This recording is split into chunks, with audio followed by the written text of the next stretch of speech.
네, 오늘 0시 기준 코로나19 신규 확진자가 113명으로 닷새 만에 다시 세 자릿수로 늘었습니다. 어제부터 귀성길에 오르는 차량으로 고속도로가 정체되는 등 이번 추석 연휴가 재유행의 기폭제가 되지 않을지 우려되는데요. 자세한 코로나19 상황 천은미 이대목동병원 호흡기내과 교수와 함께 짚어보겠습니다. 안녕하십니까? 안녕하십니까? 예. 자, 조금 전에 발표된 신규 확진자 수를 보고 상당히 또 놀란 분들이 많이 계실 것 같은데 한동안 두 자릿수였다가 오늘 갑자기 늘었습니다. 어떻게 이 상황을 봐야 될까요? 우선 새로 학원이라든지, 그러니까 대면 수업을 하는 학원이라든지, 그다음에 병원에서 단체로 좀 감염이 많이 나왔고요. 네. 또 기존에 확진자가 나오는 곳에서도 계속 확진자가 나오고 있었습니다. 또한 검사 건수를 보시면 주말이었기 때문에 좀 적었고요. 월요일에 비해서 어제 검사하신 것이 거의 2배 가까이 올라가 있습니다. 그러니까 네. 이런 복합적으로 새로 집단 감염이 발생한 것과 기존에 확진자가 나오는 곳, 그리고 새로 검사 건수가 조금 더 많아진 거, 그리고 해외 입국자도 여전히 계속 나오고 있기 때문에 네. 그러한 네 가지 변수가 같이 작용을 했고 앞으로도 이런 현상은 더 지속이 될 수가 있고요. 네. 걱정스러운 것은 이제 지금은 아직 여행 전이지 않습니까? 휴가 예. 전인데 추석 연휴가 끝난 후에는 분명히 확진자가 늘어날 수가 있습니다. 그 점에 대해서 방역을 앞으로 더 철저히 해야 될 것 같습니다. 그러니까 이게 지금 수도권에서 76명이 지금 집중적으로 환자가 발생을 네. 했거든요. 이걸 보면 이 수도권의 사회적 거리두기를 완화한 그 시점이 지금 이제 효과가 나타나는 걸로 봐야 될까요? 네, 그렇긴 합니다. 그렇지만 지금 최근에는 주로 사무실 위주로 많이 나왔었죠. 예. 그러니까 그건 사람들이 밀접하게 있는 곳. 이번도 보면 취약계층에 있는 병원이라든지 그리고 대면 수업. 그러니까 사람과 사람이 모이는 곳에는 항상 이것이 발생할 수 있다는 거고 이 코로나 바이러스가 정말로 증상이 없이 많은 사람을 감염시키는구나. 그렇기 때문에 이번 추석 연휴가 굉장히 걱정되는 기간이라고 생각합니다. 예. 사실 뭐 어제까지만 해도 방역 당국에서는 코로나19가 좀 억제되고 있다라고 판단을 했습니다. 그럴 수밖에 없는 것이 이제 두 자릿수로 계속 유지가 되고 있었기 때문인데요. 관련 브리핑 내용 듣고 오겠습니다. 재확산 지수 자체가 1보다 낮다는 것은 거리두기 효과를 지금처럼 또 계속 지속한다면 코로나19를 계속 억제해 나갈 수 있다는 반증이 됩니다. 집회 이런 부분이 언제든 코로나19의 폭발적인 증폭 기회, 나아가서는 방금 말씀드린 대로 사망자의 규모를 늘리는, 즉 국민들의 생명에도 위험이 될 수 있는 그런 상황이라는 점을 예. 자, 재확산 지수가 1보다 낮다. 그러니까 이제 한 사람이 감염시킬 수 있는 그 새로운 환자 수가 1명 이하다라고 네. 보고 있는 건데요. 그렇죠. 그러니까 그것만 본다면은 사실 방역 당국에서 평가를 한 것처럼 이게 코로나19가 좀 어느 정도 억제된다라고 볼 수 있을 것 같은데 오늘은 좀 상황이 다르다 이렇게 봐야 될까요? 네. 말씀드린 검사 건수가 2배 가까이 늘었고요. 예. 오늘 하신 게. 그리고 산발 감염이 계속되고 있고 지금도 뭐 병원이라든지 이런 곳에서 만일에 발생을 하면 네네. 한두 명이 아니라 집단적으로 발생을 하거든요. 이번에도 이제 다나 병원 같은 곳에 30명 가까이가 예. 감염이 됐습니다. 그래서 이런 것은 앞으로도 뭐 하루 조금 숫자가 2자리, 하루 3자리 이 점에 대해서는 저는 항상 별로 거기에 대해서 연연하면 안 된다. 우리가 지금처럼 방역 수칙을 잘 지키면서 유지를 해 나가야 되고 어느 시기가 되면 분명히 코로나19는 종식이 될 겁니다. 근데 그 시기가 언제가 될지는 아직은 확실히 알 수가 없고 예. 우리가 이 거리두기를 하면 주는 건 확실하죠.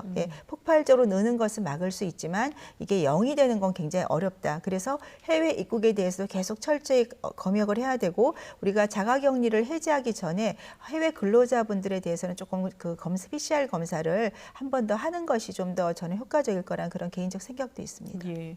그러니까 이게 하루하루 발표하는 확진자 수가 뭐 2자릿수냐, 3자릿수냐라는 것보다도 일단 기본적인 방역 수칙을 철저하게 지키는 것이 무엇보다 이제 중요하다라는 말씀이신데 그 병원 말씀을 하셨잖아요. 지금 뭐 서울 도봉구에 있는 정신과 전문 병원이라고 하는데 이 다나병원에서 28명의 확진자가 나왔거든요. 이게 어떤 그 일반 병원과 다르게 정신과 관련된 그런 병원이기 때문에 좀 확진자가 많이 나왔다라고 봐야 될까요? 네, 장기 입원 환자가 많습니다. 예. 정신과 병원은. 그리고 환자들이 대부분 조금 본인의 의사 표현이나 그런 거에 조금 어려움도 있고요. 네네. 또 만성 질환자가 많기 때문에 면역에 매우 취약합니다. 그렇기 때문에 요양원이나 요양병원 이런 정신과 병동 같은 경우는 한번 환자가 발생을 하면 전체적으로 많은 확진자가 나올 수 있고 또 그 고리로 가족 감염이 같이 될 수 있기 때문에 우리가 코호트 격리를 해서 집중적으로 봐야 되고 앞으로도 아마 확진자는 더 늘어날 수 있습니다. 그렇군요. 그 이전에도 보면은 이렇게 병원을 코호트 격리했을 경우에 또 그 병원 내에서 추가로 네. 감염되는 경우들이 종종 있었잖아요. 네, 그것이 그 코호트 격리를 하더라도 그 안에서의 감염을 100% 막을 수가 없습니다. 같이 예. 생활을 하고 있기 때문에 일부는 반드시 감염 확진자가 나오고 있습니다. 그렇군요. 그런가 하면 이제 성남의 방위 산업체에서는 10명의 확진자가 나왔는데 이게 이제 첫 확진자하고 같은 시간대에 한의원을 이용한 다음에 감염이 됐거든요. 이게 한의원을 또 매개로 해서 감염이 된 경우는 처음이 아닌가 싶은데요. 네, 한의원도 대부분 이제 고령자나 만성 질환자들이 많이 이용을 하시죠. 네. 그렇기 때문에 거기를 이용했던 분들과 그 가족들의 이제 감염이 또 걱정이 되는 시점이고 우리가 어떤 곳에 가게 되면 하여간 접촉에 의해서 감염이 된다. 병원이건 일상생활이건 특히나 이런 고령자들이 많은 곳에서 감염이 되는 경우는 그분들이 중증이나 위중자가 될 수 있기 때문에 네네. 네, 그것이 문제가 될 것 같습니다. 그러니까 말씀하신 것처럼 어쨌든 이게 사람들이 생활을 하면서 접촉이 늘어나면 분명히 또 이게 감염될 네. 수 있는 확률이 높아진다. 이렇게 볼 수밖에 없겠군요. 네, 맞습니다. 예. 그리고 이렇게 사무실 같은 경우도 거리두기를 잘하고 또 식사를 거기서 같이 안 하는 경우는 감염이 훨씬 낮은데요. 좁은 공간에서 같이 생활하며 식사나 음료를 같이 공유하는 경우는 단체 감염이 나오는 확산세가 좀 높다고 생각합니다. 그렇군요. 자, 지금 또 이제 사망자가 늘고 있는 부분도 상당히 걱정입니다. 네. 보면 이제 8월 이후에 사망자 수가 102명이거든요. 네. 이게 보면은 고령자가 이제 확실히 좀 감염 위험에 노출됐을 경우에 위험하다라고 볼 수 있을 것 같은데, 이게 근데 종교 시설이라든지 뭐 또 집회 행사 이거하고 관련이 있다고 방역 당국에서 발표를 했거든요. 아무래도 지난 그 8월 집회와 연관이 돼 있는 걸까요? 네, 우리가 종교 특히 교회라든지 이런 사찰 같은 경우는 연세 있는 분들이 많이 좀 가시기 네네. 때문에 거기서 단체로 감염이 나왔기 때문에 이런 사태가 나온 것 같고요. 또 집회 같은 경우도 이제 어떤 그 연세가 있는 분들이 어떤 같은 모임을 가지시면서 이런 현상이 온 것 같습니다. 예. 그렇기 때문에 이렇게 단체로 감염이 되는 경우는 이 코로나19 가장 특징이 젊은 분들은 물론 증상이 있고 후유증이 있긴 하지만 사망을 하는 경우 굉장히 드물거든요. 60대 이후인 경우에는 굉장히 사망률이 높고 특히 70대, 80대 이후인 경우 사망률이 10%, 20%까지 육박합니다. 그래서 이런 교회나 종교단체를 통해서 감염이 되는 경우는 조금 더 위험도가 높다고 생각합니다. 그러니까 이게 지금 고령층이라고 해서 이게 기저질환이 없으면 또 안전하고 이런 게 아니잖아요. 기저질환을 가지고 있느냐 없느냐 여부와는 상관없이 일단은 좀 위험하다라고 봐야 되는 겁니까? 고령자층 자체가 위험군이고요. 예. 거기에다 기저질환, 특히 당뇨라든지 고혈압처럼 어떤 혈관에 이상이 있는 경우가 가장 위험도가 높다고 되어 있습니다. 그렇기 때문에 본인이 65세 이상의 연령이시고 혈압이나 당뇨가 있는 경우는 지금처럼 특히 더 조심을 하셔야 되고 이번 추석 연휴에 가족과 만남에서도 최대한 모임을 자제하고 마스크 착용 꼭 하고 대화를 하시는 것이 필요할 것 같습니다. 그렇군요. 거기다가 지금 이제 뭐 감염 경로를 알 수 없는 환자 비율도 좀처럼 떨어지지 않고 있습니다. 계속 20%대를 유지를 하고 있는데 이것도 상당히 좀 불안한 요소로 아직까지도 우리가 좀 안고 가야 되는 게 아닌가 싶어요. 네, 사실 확진자가 수에 비해서 감염 경로를 모르는 경우가 너무 높은 것 같습니다.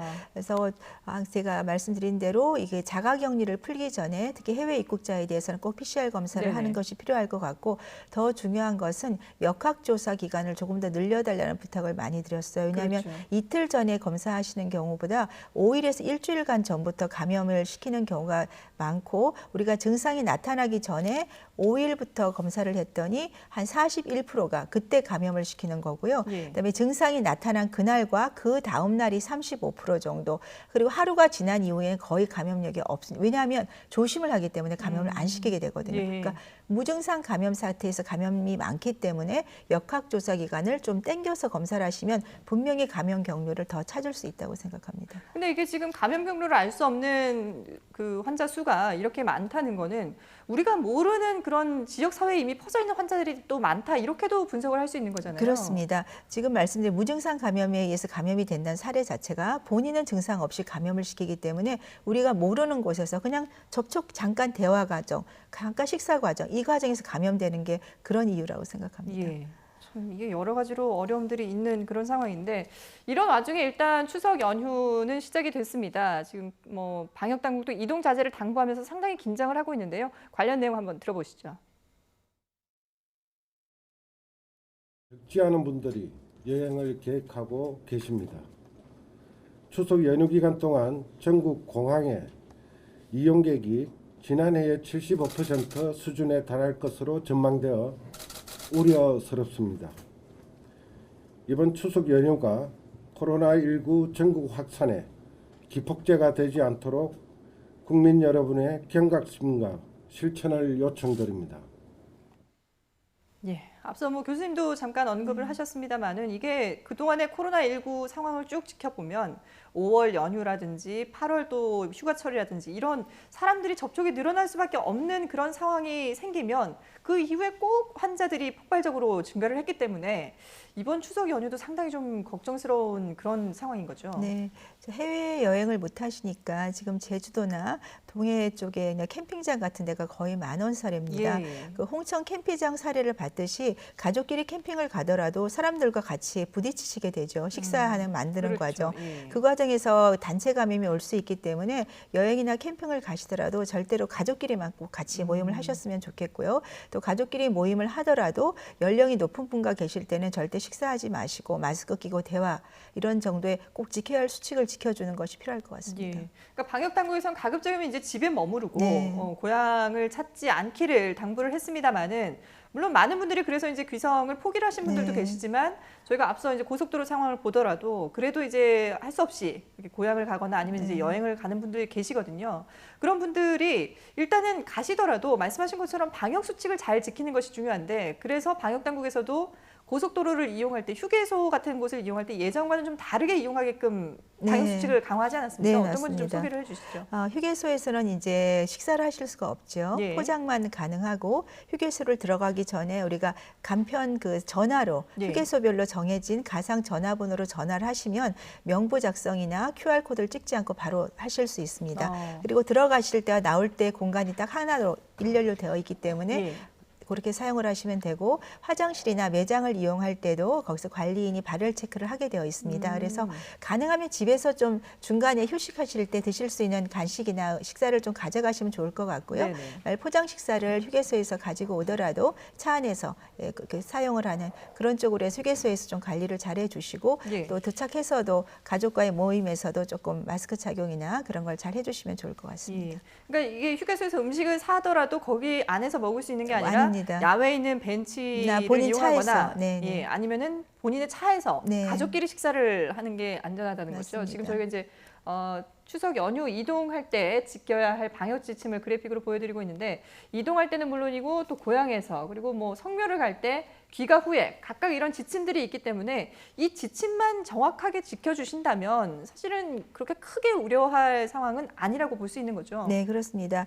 식사할 때 감염이 많이 되지만 우리가 이제 고령자가 가장 걱정이기 때문에 연세 많은 부모님과 할 때는 식사를 가능한 안 하시는 게 좋을 것 같고요. 이렇게 인사드릴 때도 묵례로 하고 마스크 착용을 꼭 해주시고요. 우리가 이제 자기 차로 내려가실 때는 좀 문을 좀 자주 열어주시는 것이 환기를 좋습니다. 시키는 것이 중요하군요. 요사이 제가 가끔 택시를 타다 보면 과거와 달리 문을 많이 열어놓고 계세요, 기사분들이. 그래서 예. 그때 이제 그 택시 내에서의 감염 사례를 잘 이해를 하고 계신 것 같습니다. 네. 그리고 이제 뭐 가족끼리 아무래도 이제 고향을 가신 분들은 가족끼리 모여서 식사를 하실 수밖에 없는 그런 네. 상황일 텐데 그럴 경우에도 우리 문화에서는 사실 음식을 서로 나눠 먹는 그런 문화잖아요. 그냥 네. 크게 이제 한 대 떠놓고 이런 문화인데 이거는 이제 개인 접시를 가급적이면 이용하고 이렇게 좀 생활 그 방식도 좀 바뀌어야 되겠죠. 네네. 우리가 1인용 식사는 따로 있을 거고 같이 드시는 음식이 있겠죠. 그런 경우도 개인 접시를 통해서 덜어 드시는 것이 좋을 것 같습니다. 예. 자, 이런 부분들 좀 세심하게 추석 연휴에 고향을 찾은 분들은 좀 신경 써서 지키신다면은 아무래도 확진자 수가 이제 급증하지는 않는 그런 최악의 상황을 막을 수 있을 것 같은데요. 지금 또 보면은 뭐 이번 연휴 기간 동안에 고향을 찾으시는 분들도 있지만 여행을 가시는 분들도 네. 있거든요. 말씀하셨지만 뭐 동해안이라든지 제주도 같은 경우는 지금 3만 명이 찾는다고 하거든요. 이게 뭐 동해안도 그렇고 야외의 어떤 관광지를 찾는다고 해서 안심할 수 있는 그런 상황은 또 아니지 않습니까? 네. 사람들이 몰리면 일단은 위험한 그런 상황인 거잖아요. 맞습니다. 우리가 야외를 가거나 어떤 그런 휴양지를 가게 되면 가는 목적에 많은 경우가 식사거든요. 네. 맛있는 식사를 드시고 싶은데 그 과정에서는 거기서 식사를 하시게 되게 됩니다. 그래서 그때 아마 감염 사례가 많기 때문에 조금 음식을 포장을 해와서 드시거나 가족끼리 드시는 것이 제일 좋을 것 같고요. 또 이제 각자 식사를 또 만들 수가 있습니다. 이런 그 캠핑장 같은 데 갈 때 따로 만드셔서 네, 가족끼리 식사를 하시고 하여간 사람과 부딪힐 때는 꼭 마스크 착용. 네, 그 점을 강조해 드리고 싶습니다. 예. 그러니까 같이 생활을 하던 가족들끼리 가급적이면 이용을 하고 네. 그리고 만약에 다른 사람과 외부인과 섞이게 된다면은 꼭 마스크를 마스크 착용하는 것을 착용하시고. 잊지 마시라라는 말씀드리겠습니다.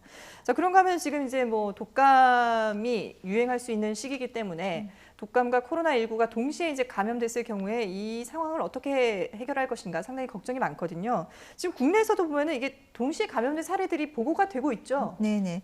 국내 올 초에 2월에 한 3명 정도가 지금 확진된 경우로 알려져 있습니다. 네. 이 올해 독감은 1, 2월에는 보통 A형이 유행하고요. 3, 4월에는 B형 좀 약한 B형이 유행합니다. 그래서 해외 사례를 보더라도 중국에서 1, 2월 달에는 일부 보고에서는 한 11%가 독감이 같이 합병이 됐다. 예. 하지만 미국 같은 경우는 3, 4월에 유행을 했거든요. 코로나19가. 그때는 전체 0.9%, 어떤 사례에서는 42건 정도가 다른 바이러스가 코로나19와 겹쳤는데 그중에 단 한 건만 독감이었던 사례가 있습니다. 그처럼 1, 2월, 3, 4월에 따라서 독감 빈도가 다르긴 하지만 예. 그 최근에 어떤 봄의 사례와 남반구 사례를 본다면 독감이 크게 유행할 것 같지는 않습니다. 그러나 만일에 독감이 같이 동시에 감염이 되면 취약계층에서는 중증으로 갈 수가 있습니다. 네네. 그런데 최근에 코로나19는 굉장히 경증이거나 무증상 감염이다 보니까 일반인들이 보통 코로나19에 걸렸는데 본인이 모르고 있다가 활동을 좀 많이 하면서 독감에 걸리실 수가 있습니다. 그렇기 때문에 더더군다나 마스크 착용을 철저히 하셔야 된다고 생각을 하고요. 다행히 코로나19와 이렇게 독감이 같이 많이 오는 경우는 지금 많지 않지만 그것도 개개인의 어떤 그런 개인 방역에 따라서 달라질 수 있다고 생각합니다. 그러면 독감과 코로나19가 동시에 걸렸을 때 이 증상이 뭐 그 이전에 한 가지만 걸렸을 때와는 다르게 뭐 증상이 더 악화된다거나 이런 그게 있습니까? 네, 그럴 그럴 확률이 높습니다. 왜냐하면 제가 개인적으로 제 환자들도 보면 독감과 다른 감기 바이러스 같이 오는 경우는 예. 입원을 하는 경우가 꽤 있습니다. 그 말은 두 개를 동시에 들어오기 때문에 몸에서 면역이 굉장히 어려운 거죠. 네네. 그런데 코로나19나 독감은 둘 다 굉장히 강한 바이러스이기 때문에 둘이 경쟁적으로 하기 때문에 만일에 제가 독감이 걸리면 일어나질 못하겠죠. 예. 그럼 야외 활동을 못하기 때문에 코로나19에 걸릴 확률이 떨어지게 됩니다. 근데 가벼운 바이러스를 앓게 되면 코로나19나 독감이 합병될 확률은 좀 높다고 생각합니다. 예.